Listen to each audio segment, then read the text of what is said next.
네, 이제 집회 원사님 모시고 말씀 이어가겠습니다. 이재명 구속을 한 왼손들이 어서 도망가는군요. 저는 김주성입니다. 최근 소식에 이재명이 굉장히 외로워진다는 소문이 있습니다.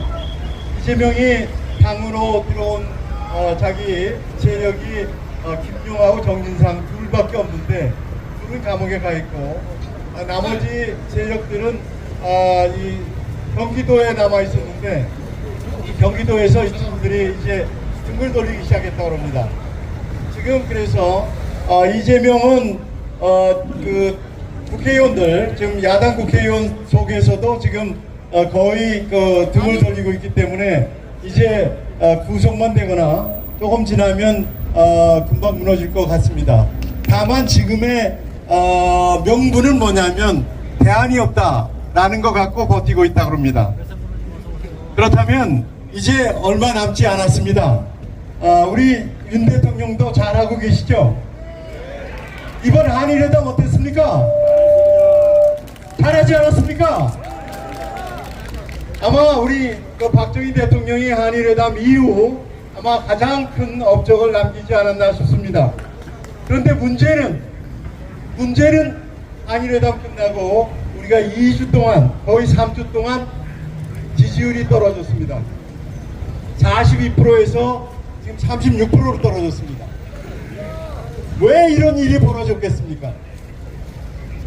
이 일이 벌어진 이유는 운동장이 기울어졌다는 이 핑계로 여지껏 움직이지 않고 있는 국힘당에 책임을 물어야 합니다.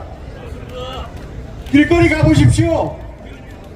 플래카드가 2장, 3장 걸려 있으면 2장이 국힘당, 1장이 국힘당이고 2장이 민주당입니다. 이렇게 게으르게 해서 어떻게 국민의 지지를 얻겠습니까? 이 부분에 대해서 우리들이 이 태극기 세력들은 어떻게 가야 되느냐? 국힘당을 믿고 내년 총선을 믿을 수가 없어서 우리는 정치 세력화를 해야 되겠다. 저는 그런 생각 갖고 있습니다. 여러분들 어떻습니까? 우리가 내년에 국힘당이 과반을 못 얻으면 우리가 정치 세력화를 해서 그 비핵화를 차지해서 같이 윤 대통령을 과반 이상으로 밀어드려야 되지 않겠습니까? 우리가 이중대로 우리가 무조건 표만 찍어주는 국힘당이 이중대로 남아서는 정치의 미래가 없습니다. 그러면 정치 세력을 어떻게 해야 되느냐? 정치 세력을 하려면 우선 우리들이 정치 이슈를 잡아야 됩니다. 정치 이슈를 잡지 못하고 그걸 리드하지 못하면서 정치 세력화는 무의미할 겁니다. 제가 그 얘기를 드리려고 오늘 나왔습니다. 지금 가장 큰 문제가 뭡니까? 정치개혁의 이슈 중에 가장 큰 것이 선거제도 개혁입니다. 맞죠? 선거제도는 저번 정권에서 엉망으로 만들어서 연동형 비례제라는 알지도 못하는 이런 제도를 끌어와가지고 위성정당을 만들어서 다시 정당이 합치는 국민들이 보기에 이게 뭐하는지 알 수 없는 이 선거법을 갖고 있습니다. 맞지 않습니까? 이거 개혁해야 되지 않겠습니까? 이걸 개혁하는데 어떻게 했습니까? 우리 대통령께서 1월 초에 선거제도 개혁의 필요성이 있다. 어떻게 얘기했습니까? 중대선거우제 고려해볼 필요가 있다. 그러자마자 국힘당과 그 야당들이 모여서 국회의원들 144명이 모여가지고 선거제도 개혁위원회를 만들었지 않습니까? 만들었는데 누구 나왔습니까? 거기에 전해철, 조혜진, 심상정이 셋이 중심이 됐습니다. 그런데 3명 중에 1명이 우리인데 이 사람들 제대로 되겠습니까? 그 뒤에 국회의장 김진표가 나와가지고 350명으로 늘려야 되겠다고 그랬습니다. 비례성이 안 좋다. 대표성이 약하다. 그래서 어떻게 됐습니까? 우리 국민들이 찬동할 수 있겠습니까?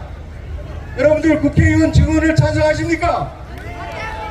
반대합니다. 국민 전체가 반대하고 있습니다. 70% 이상이 반대하고 있습니다. 그래서 결국 3월 22일 날 이들은 국회 정치 특별위원회 개혁위원회에서 300명 이상 올리지 않기로 했습니다. 그렇다면 300명을 그대로 간다면 300명이 그대로 간다면 이들이 뭘 하겠습니까? 우리들이 봐야 할 것은 이들이 비례대표제를 더 늘리고 지역구를 좁히거나 또 중대선거구제 만든다 그러면서 그 비례대표제를 훨씬 지금보다 높이려고 하는 것이 이들의 생각일 겁니다. 왜냐? 여지껏 참여연대나 국민행동 그 좌파 세력들은 여지에 요구했던 게 증언과 비례대표제 증언이었습니다.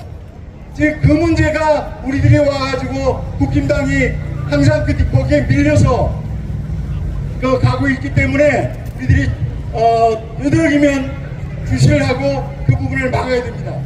지금 우리들의 가장 큰 문제는 이들이 어떻게 정치계 선거 개혁을 하느냐 이 부분을 보고 반대의 목소리를 우리는 높여야 됩니다. 그 중에 내년에 총선에 가서 이슈를 우리는 뭐를 잡아줘야 되느냐, 반드시 이들은 비례대를 높이려면 우리는 비례대표제 없애라, 이것을 잡고 비례대표제가 없는 것으로 국민들하고 같이 이슈화해서 결국 그 부분을 국민들한테 마음을 얻어야 될 겁니다. 나가서 뭘 더 해야 되느냐, 국회의원 특권을 내려놓게 만들어야 됩니다. 이들은 지금 얼마나 받는지 아십니까? 이들의 세비는 1억 5천에다가 인건비 3억 5천, 거기에다가 추석 명절비까지 합쳐가지고 벌써 7억 7천에 1억 5천에 후원금까지 하면 10억 이상을 받고 있습니다. 이 세비 줄여야 됩니다. 세비 줄이고 이들이 갖고 있는 불체포 특권 내려놓게 하고 이거 끊임없이 이슈화를 해야 됩니다. 그렇게 하고 그 다음에 이들을 비례대표제 없애고 국회의원 특권이 어디서 나오냐? 4년이기 때문에 나옵니다. 국회의원 2년으로 줄여라. 우리들 이제 너희들을 국민의 국회로 만들겠다 라는 이 이슈를 저는 제안합니다. 이 세 가지 이슈를 갖고 우리들이 끊임없이 밀고 나가면 이게 이슈가 되면 우리가 이것을 공약을 하고 우리가 세력화되어 있을 때 이 부분을 국민한테 이 여의도를 개혁하자는 이 목소리로 국민의 뜻을 얻어서 우리들이 다음 정권을, 아니 이번 이 윤 대통령 이후 이 정권을 우리가 잘 지키고 다음 정권을 재창출할 수 있지 않겠느냐. 우리들은 정치 세력화를 하지 않고 여기에 앉아서 표만 찍어주는 이중대로 있을 수가 없다 라고 해서 나왔습니다.